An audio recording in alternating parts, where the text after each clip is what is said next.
Supreme court ने लंबी बहस सुनी थी। उसमें कई ऐसे वकील लोग भी थे जो प्रामाणिक रूप से मोदी सरकार के कई विरोध के केस करते रहते हैं, ये उनका विवेक है। आज सुप्रीम कोर्ट ने अपने रिजर्व जजमेंट को सुनाया है और मैं इसके एक पैराग्राफ को पढ़ना चाहता हूं। There is no statutory prohibition on contributions made to NDRF, and the contribution to PM Care Fund are voluntary. Funds collected by PM Care Fund are entirely different, and these funds are funds of charitable trust. This fund need not be transferred. उन्होंने इसको dismiss कर दिया है। बाकी judgement विस्तार की बात है, उसमें नहीं जाऊंगा। एक बहुत महत्वपूर्ण बात जानना चाहिए कि पीएम केयर फंड से अब तक 3,100 करोड़ रुपए दिए गए हैं कोरोना की लड़ाई में, जिसमें 2,000 करोड़ सिर्फ वेंटिलेटर के लिए दिए गए। और आज देश को बताते हुए आप सबों के माध्यम से प्रसन्नता होती है कि 50,000 वेंटिलेटर पीएम केयर फंड के द्वारा दिए गए पैसे से उपलब्ध कराए गए हैं, जो आजादी के बाद के आज तक के इतिहास के हाईएस्ट हैं। The 50,000 ventilators provided to take care of emergency needs of corona patients is the highest since independence as far as ventilator provisions are concerned. लगभग 1,000 करोड़ दिए गए हैं राज्यों को, जो हमारे प्रवासी मजदूर आए उनकी व्यवस्था करने के लिए, और लगभग 100 करोड़ रुपए दिए गए हैं कोरोना के खिलाफ वैक्सीन के अनुसंधान में मदद के लिए। तो 3,100 करोड़ की बड़ी राशि कोरोना की लड़ाई के लिए दी गई है।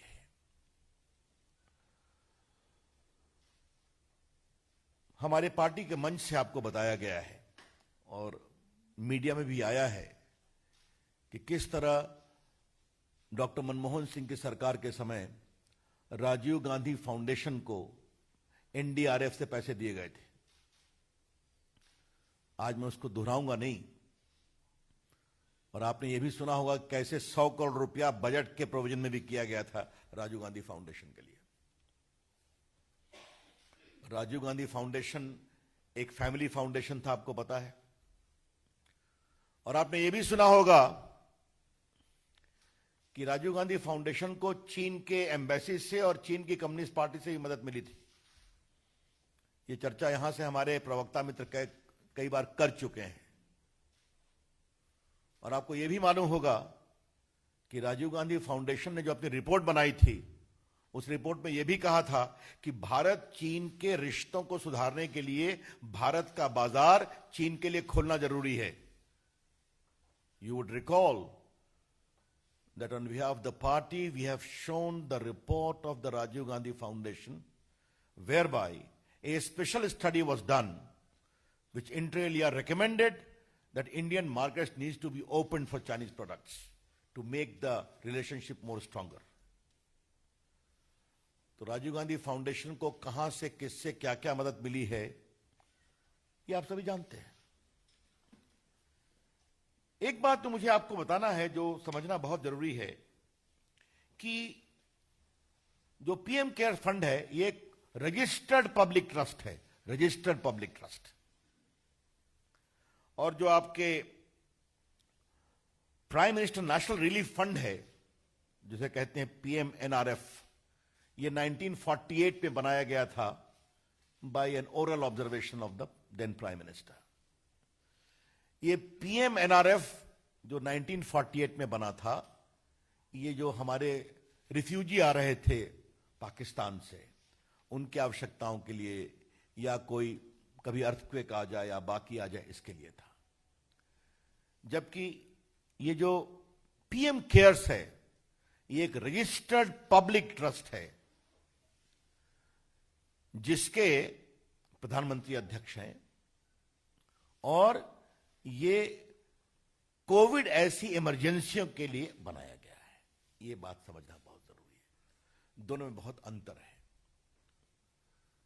अब मुझे आपको बताते हुए कभी कभी आश्चर्य भी लगता है, मैं नाम तो नहीं लूंगा, कि ये जो पीएमएनआरएफ है, इसके एक कांग्रेस के बहुत सक्रिय सीए जो मंत्री भी थे, थ्रू आउट सीए वही रहे। अब ये भी आप समझ सकते हैं, और इससे अधिक बोलने की आवश्यकता नहीं है। Transparency is writ large in the PM cares fund, both in terms of legal requirement and both in terms of transparent management of funds received on a voluntary basis. इसमें पूरे फंड वॉलंटरी रूप से आते हैं। तो आज हमारी सरकार के 6 साल पूरे हो गए, हम 7वें साल में हैं, और बहुत गर्व के साथ हम कहना चाहते हैं, और पिछले 6 साल से मैं अपनी सरकार में मंत्री हूं, प्रधानमंत्री के निर्देश पर हमारी सरकार ईमानदारी से काम करती है, और अभी तक एक भी भ्रष्टाचार के आरोप लगाने की किसी को तथ्यों के साथ हिम्मत नहीं हुई। अब बाकी कुछ लोग अपना बोलते रहते हैं, तो छोड़िए, उसके बारे में क्या कहना है। नरेंद्र मोदी की सरकार ईमानदारी से काम करती है, इसे जनता का आशीर्वाद मिलता है, और वही ईमानदारी पीएम केयर फंड में भी दिखाई पड़ती है। तो चूंकि ये बहुत दिनों से चल रहा था, कई हाई कोर्ट में केस फाइल करवाए गए पीएम केयर फंड के खिलाफ, सुप्रीम कोर्ट में केस फाइल करवाए गए। इसके पीछे राहुल गांधी की टिप्पणी होती थी, परिवार के लोगों की टिप्पणी होती थी, और बहस करने वाले और पिटिशनर भी वही थे जिनका सरकार से विरोध रहता है। तो आज ये निर्णय आया, तो मुझे लगा कि आपके सामने इसको रखना चाहिए पार्टी की ओर से। इसी से जुड़ा एक दूसरा महत्वपूर्ण विषय, और ये बात हम बड़ी जिम्मेदारी से कहना चाहते हैं, कि कोरोना एक बहुत बड़ा अभिशाप है, भारत ही नहीं दुनिया भर में। इसकी दवा जल्दी आ जाए, हम सब की कोशिश है, दुआ तो है ही है। और जिस तरह से भारत ने प्रधानमंत्री की अगुवाई में कोरोना के खिलाफ जंग लड़ी है, तो जहां लोग एफ्लिक्टेड हुए हैं, तो रिकवरी रेट है 70% प्लस। इस बात को समझा जाए।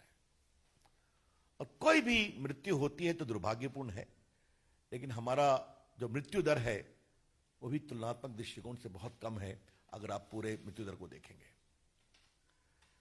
राहुल गांधी ने एक पहले दिन से देश की एकता को कमजोर करने की कोशिश की है कोरोना के खिलाफ लड़ाई में। याद करिए, प्रधानमंत्री जी ने कहा था कि देश के doctor, nurses, paramedic staff, ambulance driver, सफाई कर्मचारी, पुलिस, मीडिया, इनके पक्ष में ताली बजाया जाए। याद होगा आपको, हेलीकॉप्टर से फूल बरसाए गए नर्सेज पर, डॉक्टर्स पर। राहुल गांधी ने मजाक बनाया उसका कि ताली बजाने से क्या होगा। और आज पूरी दुनिया डॉक्टरों के पक्ष में सम्मान से ताली बजा रही है, जिसकी शुरुआत प्रधानमंत्री जी ने की थी। जब लॉकडाउन आया तो राहुल गांधी ने क्या कहा, लॉकडाउन से क्या होगा। उनकी बात उनकी सरकार चाहे पंजाब में है या राजस्थान में नहीं सुनती थी। वहां तो लॉकडाउन पहले ही कर दिया गया था, कर्फ्यू भी किया गया था। जब प्रधानमंत्री जी ने कहा कि पूरा देश में आशा के लिए दिया जलाए, मोमबत्ती जलाए, तो पूरे भारत ने दिया जलाया, आशा का दिया, संघर्ष, संकल्प और ऊर्जा का दिया। गरीब ने अपनी झोपड़ी में भी जलाया। राहुल गांधी ने क्या कहा, यह दिया जलाने से क्या होगा। जो आईसीएमआर काम कर रहा था उस पर भी टिप्पणी करना। अब मैं बार बार उन चीजों को मैं रिपीट नहीं करूंगा। और पीएम केयर फंड पर भी हमला करना। तो तो राहुल गांधी ने एक भी कसर नहीं छोड़ी और कांग्रेस पार्टी ने जो कोरोना के खिलाफ लड़ाई को कमजोर किया जाए राष्ट्रीय संकल्प को। आई रिग्रेट टू से in view of the conduct of Mr. Rahul Gandhi, right from day one, he never spared any opportunity to weaken the national resolve in the fight against corona.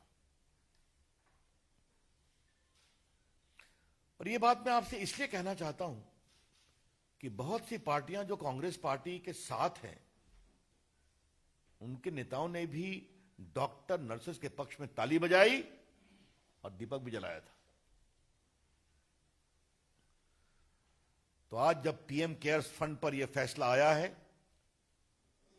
तो उनके द्वारा एक प्रायोजित षड्यंत्र का supreme court ने बिल्कुल निरस्त किया है उसको, और यह बिल्कुल ट्रांसपेरेंट फंड है पीएम केयर्स का। इसकी ईमानदारी से कार्रवाई हो रही है, पारदर्शी तरीके से इसका निवेश हो रहा है। मैंने बताया, रिपीट करूंगा, 2000 करोड़, लगभग 50,000 करोड़ वेंटिलेटर खरीदने के लिए, 1000 करोड़ मजदूरों के लिए, उनके पुनर्वास के लिए, और 100 करोड़ वैक्सीन की खोज में मदद करने के लिए। तो जो वॉलंटरी बेसिस पर पीएम केयर्स में लोग डोनेशन दे रहे हैं अपनी इच्छा से, उसका सदुपयोग हो रहा है। और जब सुप्रीम कोर्ट ने मोहर लगाई है, तो मुझे लगा कि आज पार्टी की ओर से हम ये चर्चा करें, आपको बताएं, और किस तरह से कांग्रेस पार्टी और विशेष रूप से राहुल गांधी के द्वारा राष्ट्रीय संकल्प को कमजोर करने की कोशिश की गई, जो कोरोना के समय सबसे अधिक आवश्यक थी, उसकी भी चर्चा करना जरूरी है। That's all from my side, open two questions.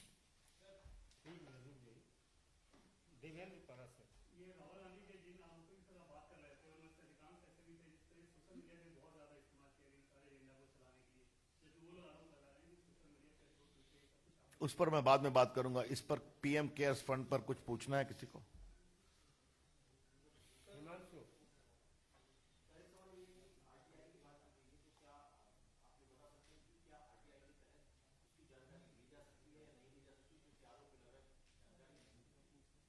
देखिए, मैं एक बात आपसे साफ साफ कहूंगा, इस देश में आजकल दो प्रकार के लोग हैं। एक जो आरटीआई के बड़े समर्थक थे कि मंत्री के रूप में मैं फाइल में क्या लिखता हूं यह भी उनको मिलना चाहिए, आजकल वो राइट ऑफ प्राइवेसी के बहुत बड़े समर्थक हो गए। हाँ, तो ये दोनों कहानी चलती है। रविंद्र जी,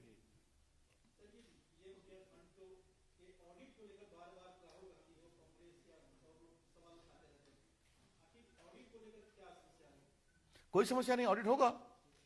ये तो वेबसाइट पर है सब कुछ। मैंने कितना खर्चा किया है पूरा बता दिया आपको। वेबसाइट पर जाइए, ऑडिट भी होगा, जो आपको वहां पर बाकी राशि क्या हुई मिलेगी।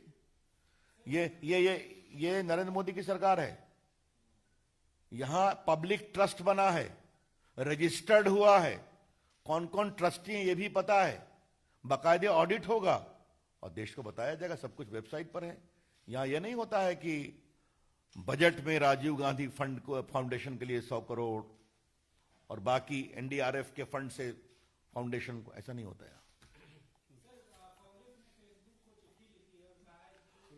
और कुछ इस पर? देखिए, आज का विषय यही है। अगर आपको इस पर कोई सवाल नहीं पूछना है तो धन्यवाद।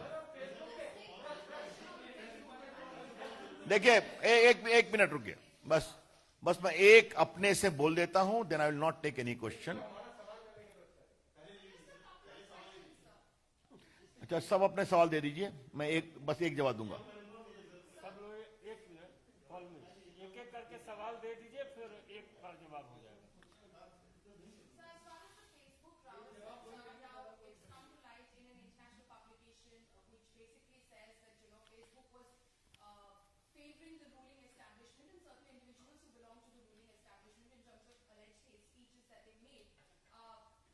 Short question please. Thank you. चलिए, और कोई सवाल?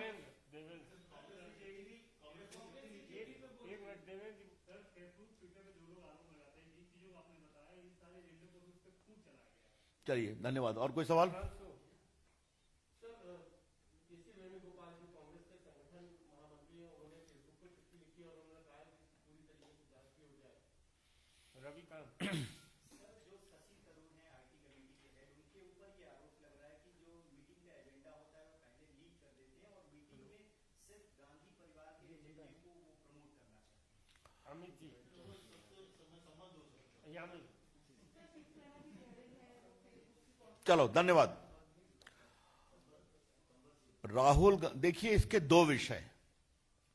पहला विषय है जो एक वॉल स्ट्रीट जर्नल में चीजें छपी हैं, वो विषय फेसबुक अपना तय करेंगे, ये उनकी पॉलिसी सिस्टम है।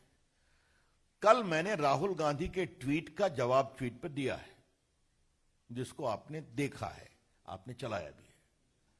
वो पार्टी की ओर से प्रामाणिक स्टैंड आपके सामने है। जहां तक बाकी सवाल है, पार्टी के आईटी विभाग की ओर से बताया गया किस तरह 700 पेजेस जो बीजेपी के समर्थक के थे उसको हटा दिए गए फेसबुक के उस पर से, आपको मालूम है। तो यह भी एक सच्चाई है। बाकी इसके बारे में पार्टी के वरिष्ठ प्रवक्ता लोग बैठे हैं, आगे आपको बताएंगे। लेकिन मैं आपसे एक बात अवश्य कहूंगा, मैं किसी प्लेटफॉर्म का नाम नहीं लूंगा। अगर प्लेटफॉर्म पब्लिक प्लेटफॉर्म है तो हर विचार के लोगों को अपनी बात रखने का अधिकार है। If the platform in question is a public platform, then every Indian, regardless of his ideology or commitment, has got the right to convey his or her views on that platform. क्या यह सच्चाई नहीं है कि कुछ लोग समझते हैं कि उस प्लेटफॉर्म पर उनकी मोनोपोली होनी चाहिए, भले ही उनका राजनीतिक वजूद खत्म हो गया हो? It is a hard fact in the country. We need to know that people whose political base has shrunk like anything seek to dominate public discourse on these platforms. That is not right. जहां तक hate वगैरह की बात है, अब ये चर्चा का विषय है और मैं स्टैंडिंग कमेटी पर कुछ बात नहीं कहूंगा, क्योंकि वो पार्लियामेंट्री कमेटी है, उनका अपना तरीका काम करने का है, अपने नियमों के अनुसार वो काम करें। लेकिन अगर हेट स्पीच की बात है तो आज मैं पार्टी के प्लेटफॉर्म पर बैठा हूं तो दो उदाहरण देना चाहूंगा। सोनिया गांधी ने कहा था अब आर पार की लड़ाई होगी। यह हेट स्पीच है या नहीं? और राहुल गांधी ने दिल्ली में पब्लिक मीटिंग में कहा था कि देश के लोग प्रधानमंत्री को डंडे मारेंगे। यह हेट स्पीच है या नहीं है? It is a text book case of instigation for violence. समझना चाहिए, चर्चा होगी तो देखा जाएगा। That's all from my side. हां, एक मिनट। राहुल गांधी जी ये समझते हैं कि जो हमारे लायक काम नहीं करता वो संघ, आरएसएस और बीजेपी के दबाव में है। अब इसके बारे में क्या कहा जाए? देश की जनता इसका जवाब देती रहती है। धन्यवाद। Thank you.